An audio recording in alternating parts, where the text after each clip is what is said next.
Bien, mais tout d'abord, je souhaiterais dire que le gouvernement suit avec la plus extrême attention cette crise depuis le début. J'ai moi-même eu le préfet hier à plusieurs reprises.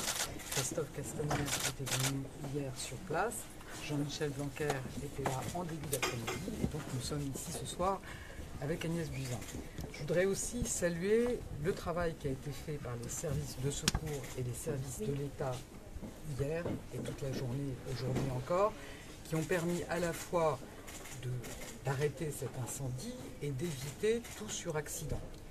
Dire aussi que depuis le départ, il y a des mesures qui sont réalisées d'abord par les pompiers, à la fois sur l'air et sur les suies, que à ce stade, ces mesures n'ont pas permis de voir des polluants qui seraient préoccupants, mais que par ailleurs, nous avons prescrit à l'exploitant de faire une campagne de mesures beaucoup plus large, précise, systématique des éventuels polluants, à la fois dans l'air, dans l'eau, sur les sols, sur les végétaux, et que, évidemment, ces résultats, au fur et à mesure, seront rendus publics en toute transparence. Donc, vraiment, la logique, c'est à la fois beaucoup d'exigences sur la surveillance des impacts éventuels sur l'environnement et une totale transparence dans la publication de ces résultats.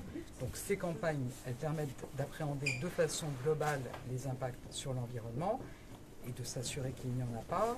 Et par ailleurs, elles servent de base aux analyses sanitaires qui sont réalisées par les équipes du ministère de la Santé.